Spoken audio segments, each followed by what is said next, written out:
நீங்க கீழே இறங்கி நான் கீழே இறங்கி வர நான் தயாரா இருக்கு. பேசுற கேக்குறீங்களா இல்லையா?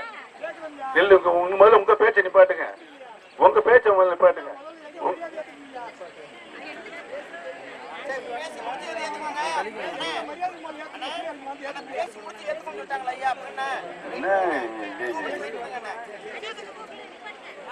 நீங்க இப்ப கோரிக்கையை கொடுத்திருக்காரு. அந்த கோரிக்கைக்கு நான் பதில் சொல்லணும் இல்ல?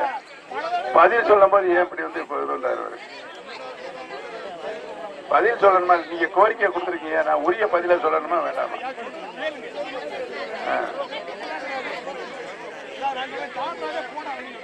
இவர்களுடைய நம்முடைய கோரிக்கையாக களரி கண்மாய் 18 கிராமங்களில் விவசாயத்திற்கு பயன்படுகின்ற வகையில் இருந்து கண்மாய்க்கு தண்ணீர் தங்குதிலிருந்து வர ஏற்பாடு செய்தது.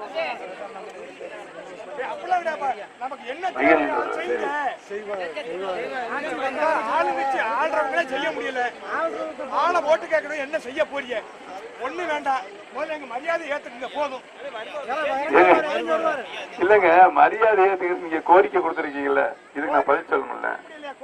பதில் சொன்னது பின்னால் நான் கீழே இறங்கி வந்து நீங்க ஒரு இடத்துல பார்த்து ஒரு மரியாதை நான் ஏத்துக்கிறேன்.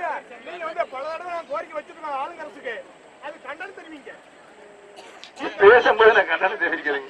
நாங்க வந்து பல தடவை கோரிக்கை வச்சு வந்து ஏற்கல, யாரும் செஞ்சு கொடுக்கல, அதுக்கு கண்டனம் தெரிவிங்க.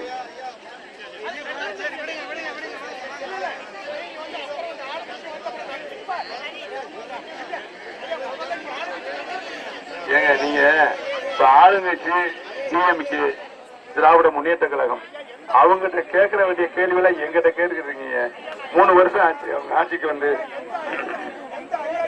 3 ஆண்டுகள் திமுக ஆட்சிக்கு வந்து இந்த கிராமத்திற்கு என்ன செய்தார்கள் சொல்லுங்க? ஒண்ணு செய்யல. இப்ப ஏன் கோரிக்கை கொடுத்திருக்கீங்க?